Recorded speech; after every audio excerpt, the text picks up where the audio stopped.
Hello, I'm George Coll. Welcome to part one of a three-part series, Restraint of Light. This is a reference I took in the Teton National Park. That's right before dawn and a real magical time up in the park. So today was block-in, and block-in, we cover the whole canvas with value shapes, value color shapes. And value color is nothing more than a dark or a light color. And we try to figure out where those things should be on this canvas. And I think that's what I have successfully done today. And if you follow me step by step, it's not going to be difficult. And you can start and stop the video anytime to catch up. I started, I think, with something that's a little different and important to know is I darkened the whole bottom of the canvas with a value color. It was a gray and blue, just to get a jump start on everything because it's also subdued dark on the bottom, and that's why I did that. So I explained that thoroughly in the reference or in the tutorial, so please stay tuned, and I think you're going to really like the outcome. So the important thing is keep painting, paint with your friends, get critiques, and enjoy the process of painting. This isn't brain surgery, but there are a lot of decisions. Like every stroke, you have to make a decision of what brush and what color value and how to apply it on the canvas. All that stuff going on in your head can be simplified. Don't be afraid. Just get in front of that canvas and you'll be surprised over a period of time how good you get. I think I'm talking too much and you're probably going to turn me off before I get into the painting. So let's get to today's painting. Thanks again. Bye-bye. Hello and welcome to part one of Restraint of Light. This is part one of a three-part series. So take a deep breath. This is going to be just fine. It's going to work out. And relax. So I'm telling myself that just as much as I'm telling you guys. Okay. These three-part series are going to be about 30 minutes a piece. And I'm working on a 14 by 16 or 18. I'm not quite sure. And the photo reference is from Teton National Park that I took a few years back. So it looked like morning, or I don't even think the sun has even made a hint yet, but you can see the light. Okay, so I've got my two blues, my reds, my warms, yellow ochre, my yellows, my browns, I got a gray, and my titanium white. This stuff is left over from last week from gosh knows various paintings I was working on. But I'm probably going to be using this one, which is Viridian Green. Okay, so where do you start? I got a blank canvas here, and it's kind of, wow, this is kind of daunting. So the first thing I do is try to make sure I have everything ready, which I have. So I'm getting my Gamsol. Check my time. Okay, I think we're okay. And let's start with discussing this painting. Well, I know there's kind of a foundation line I can have up here, but I'm wondering maybe what I should do is just tone this canvas with a good gray blue first, because it's tonally, it's really, really dark. That might just put me miles ahead with trying to cover up all the white on this canvas later on. So I'm going to get some ultra blue. I'm going to get some transparent oxide red and a little bit of gray, gray, gray, a little bit of yellow ochre,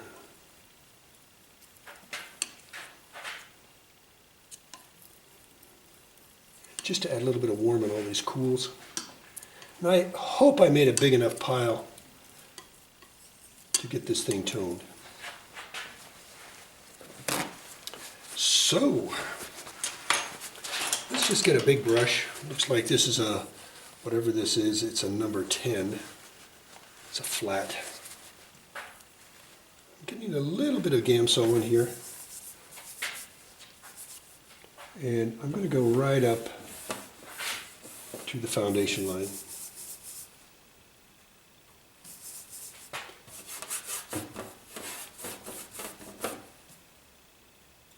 Getting just a little bit of Gamsol here and there.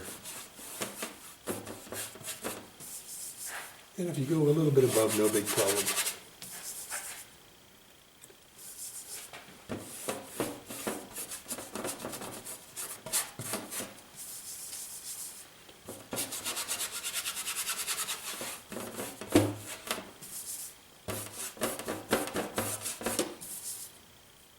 So this is going to be on definitely the dark side painting. But we want to get some brights on the top of this painting before we end. Looks like some yellows in there. Dull yellows. But that's not going to happen right now. We're just going to tone the bottom of this canvas.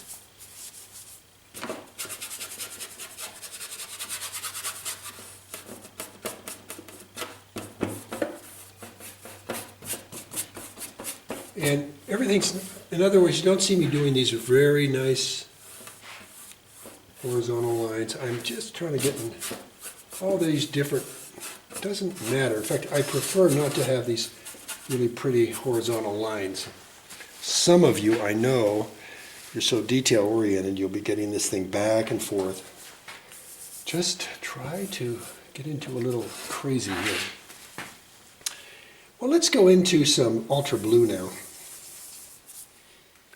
I just mixed that into the mixture. I'm adding some Gamsol. And getting ready for it. It's going to be too dark. I'm going to have to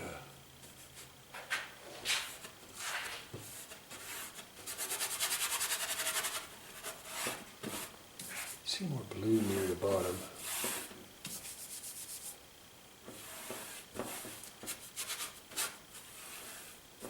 And then lighter as we go up. So I'm going to just really get a lot of terp in this thing here. Dry my brush, see if it'll be a little lighter. Yes, it's lighter. Very good.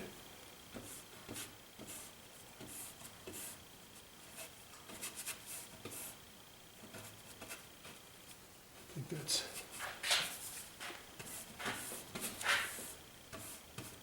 Got to get these Tetons right, or because there's a lot of people that really know the Tetons.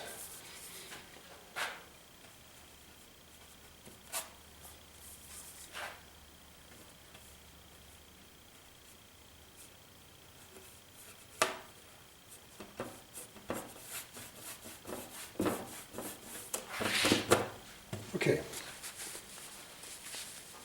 I'm going to clean my brush and control my palette, which is, I'm going to try to pick up the wet stuff and keep maybe some solids. I don't have much solid, it's mostly this liquidy stuff because of all that Gamsol I put in there.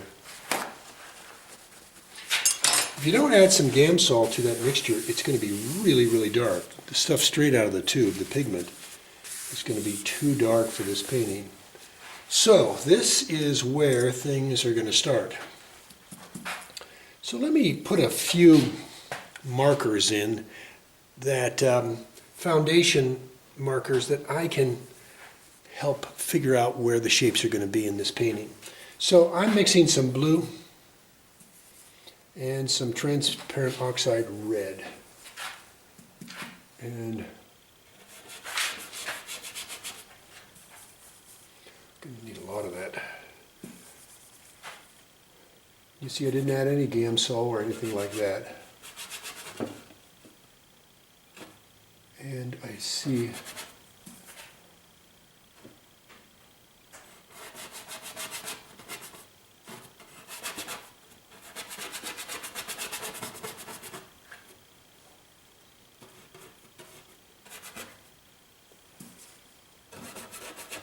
there we go. I'm trying my best shot to figure out where they are. And they may be incorrect. So now I'm going to add more blue, more transparent oxide red, and I'm going to try to get some bush design in here. It goes from about here out to here.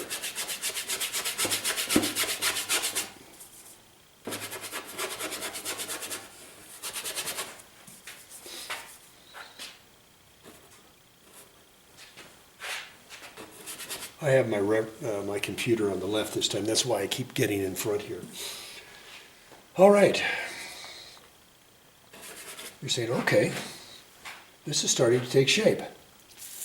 But we don't know yet if this thing is going to hold together. We will see.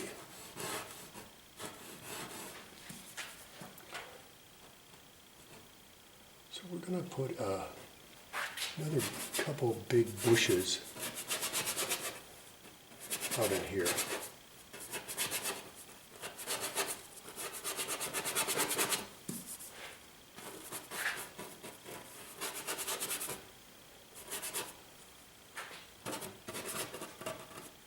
And then there's going to be a smaller bush thing back in here.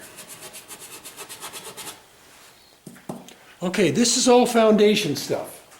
So you don't see me putting any thick paints on. I mean, it's still pretty thin, even though I don't have any white or anything mixed in here yet. But a little bit of Gamsol. All right, so with this, let's try to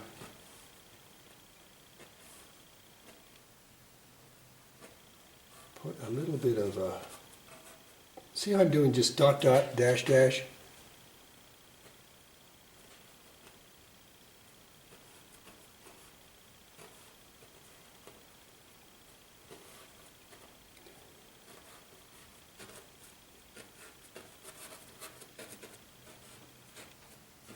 So you get more shore as you come closer. Oh, there's bushes out here too.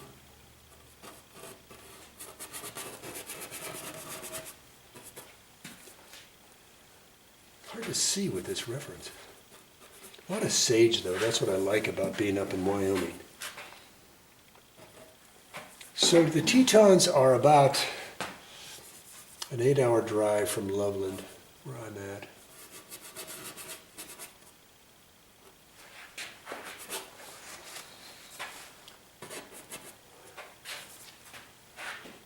And they have this great place to camp up there called Gravant. In the old days, you didn't need reservations, and you would always find a spot in the campground. Up here, there's a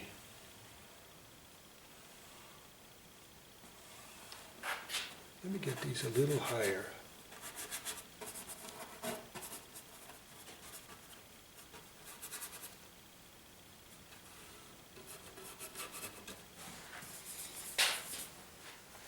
So we're definitely going on the dark side. A lot of subtle shadow, darker shapes that we're going to have in this painting. I think the bottom of these mountains are going to be about in there. And then there's going to be a little bit of olive to this. And I'm going to bring get some turp in there. Got too much dark in my brush. Here we go. Turn it. Come on.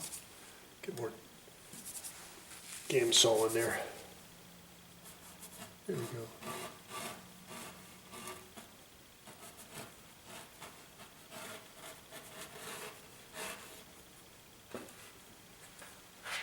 And I might as well put some in the trees here too that I had left over in my brush. Okay. Let's get back to this shape of the water, okay? Let's just get in here and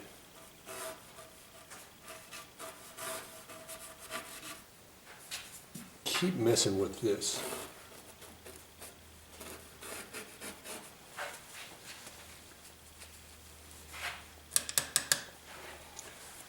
And now I'm just going to get some gray and some Gamsol, And I'm going to work on this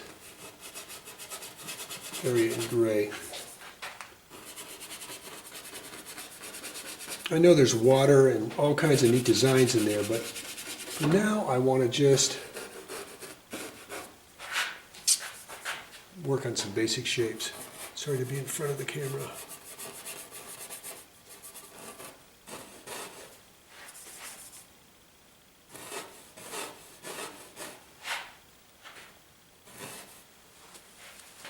Don't know what's going on up back there exactly.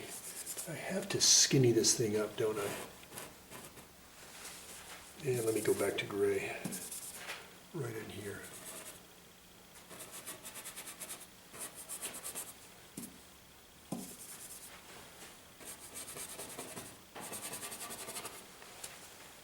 And I think up here is going to be bushes, sage.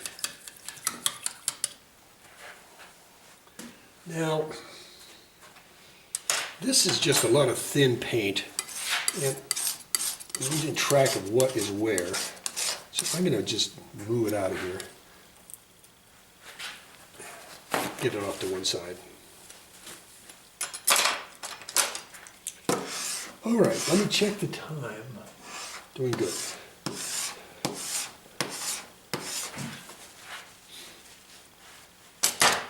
All right. Now I don't want to jump into detail, like get all those neat shapes that are up there in the snow field and so forth. I mean, that would be fun stuff, but I do have to get the value right. It's not quite right yet. I have to get some sky color in there. And so I think that's important to do, and I think we need more detail down in this lower section. So what I'm going to do is make some a mixture for sage down in this section I'll call the sage area. So let's go with gray and cobalt.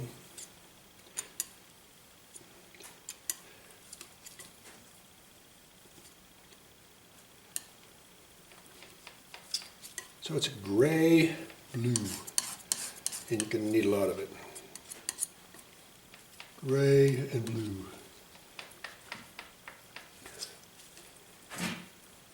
It's got to be a lighter value too. So let me add just a little bit of white. Oh boy, let's see if that's too light. But you see, I am thoroughly mixing it. Nope, I took 2 paper towels instead of 1. Picking it up, mixing it all together. Getting it off my palette knife. And now I'm going to get kind of a stiffer brush.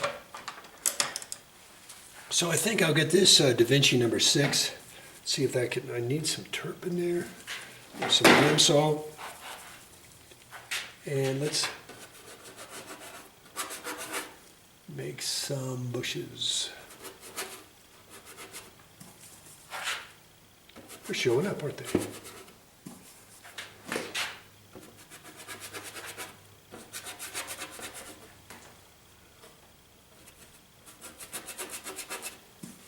All right, I need more gray, more blue, more blue, more gray, and a touch of white. Yes, I was mixing with my brush. Bad. More gray, too light. Get some more blue in there. This is this full strength cobalt up here. This has been diluted with white down here.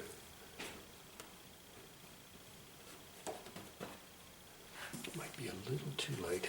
Adding more blue. That first mixture was just wonderful. And I'm going to start putting some of these mixtures, move them out of the way, and get some of these grays out in here.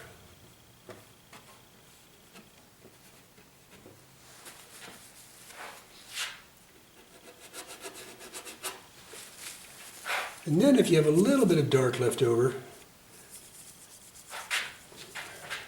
you can put some on the bottom of your sage, just to kind of say, hey, here's the bottom.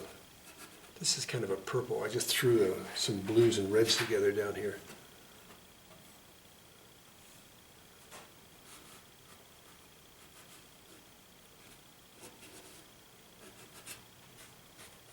And I'm softening the tops of them. I think we even have some down in here. I think we have a break. Hang on, I need to step back. My wood-burning furnace is putting out too much heat. I gotta choke it down.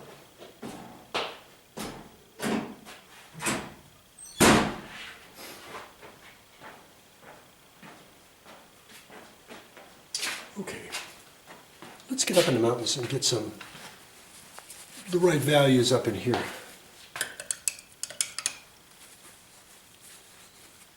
And time. Oh, I'm doing good. All right, so I've got these grays. Let's add some ultra to it.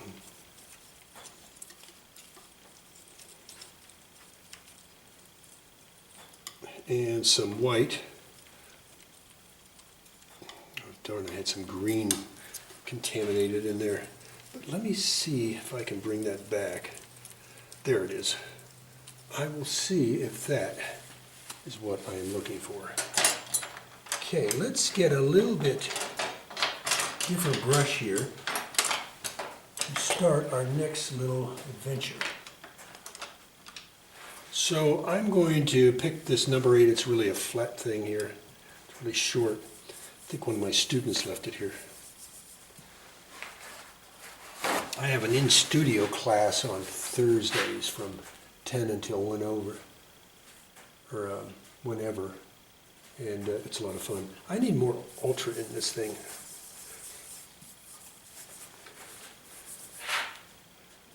And I kind of cater to an intermediate or more advanced artists that want to be part of that.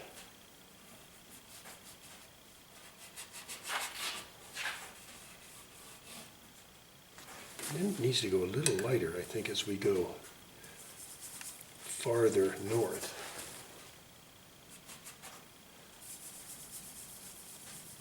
This is farther north.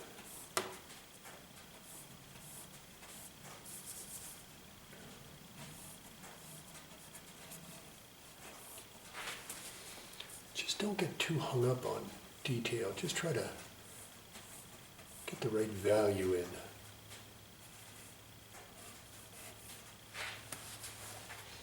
And then as you go back, it gets even lighter. And I will put those strokes in here.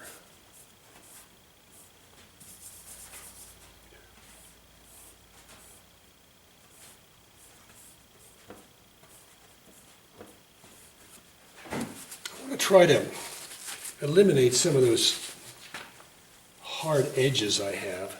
So what I want to do is find a soft brush that is dry and soften the edges.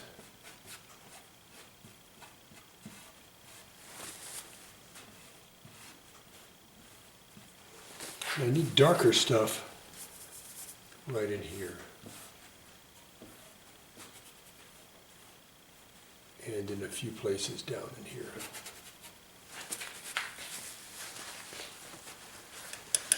I had a great brush for doing it. Oh, I think I found it. This might have something to do with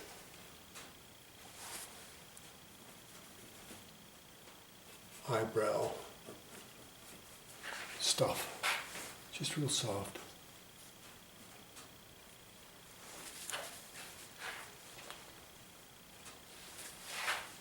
Little bit darker.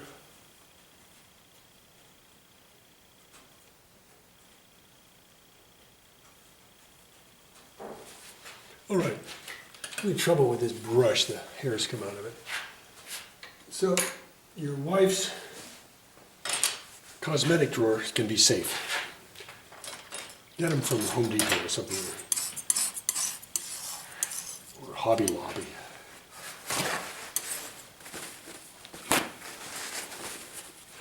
All right, let's control the palette here.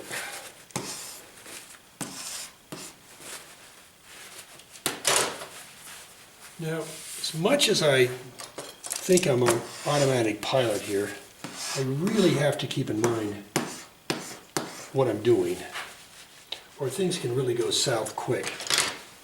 So I want to keep in mind that I want to cover this canvas with shapes, okay, and shapes in value colors. So I want to go into a yellow ochre and white and a little bit of red,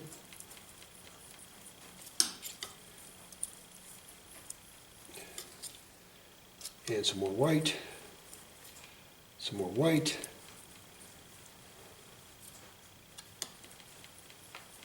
and I want to get a little bit of yellow in here to give it some morning, hint of morning. This is Hansa Yellow Medium. So I'm going to pick up a soft brush, which is a Rosemary number 8, and I'm going to really slop up both sides and try it out. I need more yellow. I need more white. Yellow, white. There we go. We're getting yellower.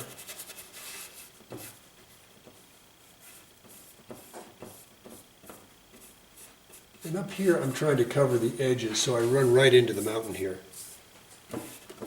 Well, you still have an uncontaminated brush.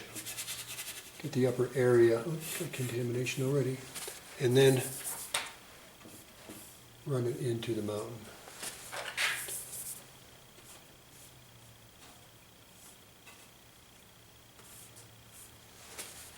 And if you want to, run some right over the top of the mountain.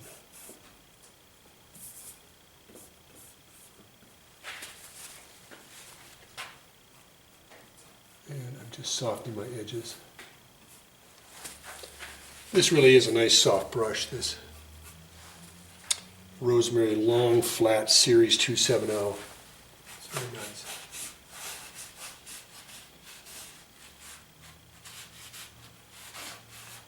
And I'm really picking up anything that looks dark on top.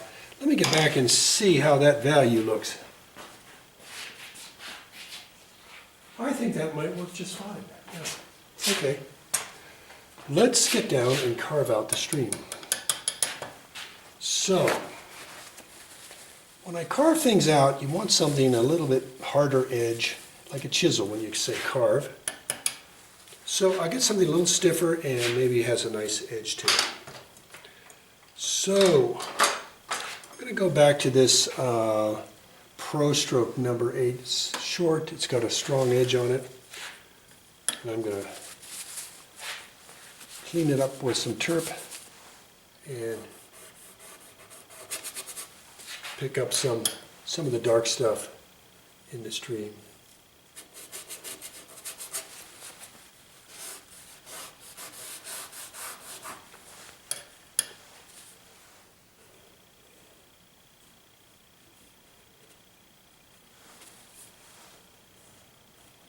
And spend my time working these edges just a little bit. See how I work them in there? There's all these intricate little channels that go in and out.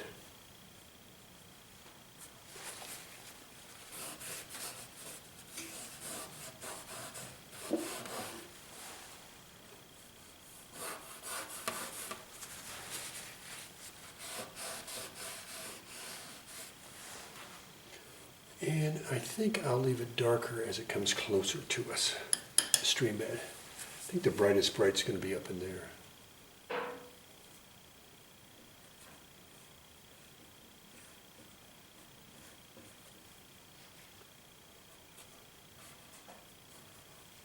And now you see me playing around with these edges here.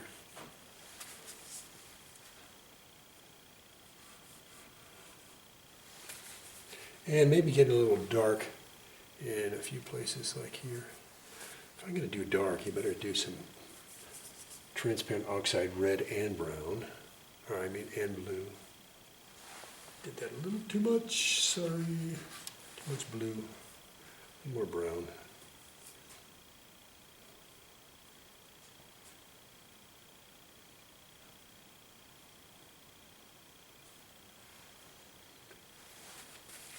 All right.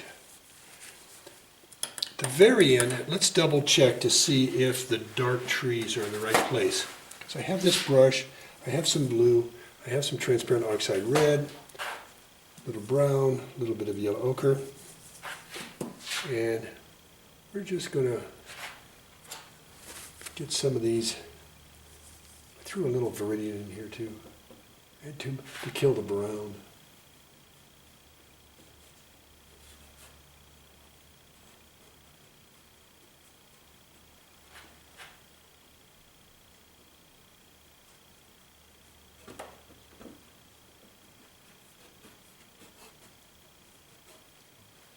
Trying to keep some darks, kind of connecting darks down here and breaking up an edge like right in here. I may have brought these trees too far forward, and I apologize, it's not going by the reference, but it's working for my, it's more important that it works for my canvas, my painting.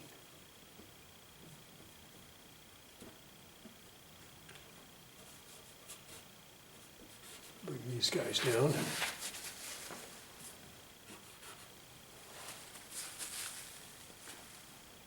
And I'm going to take a few darks out into the side here.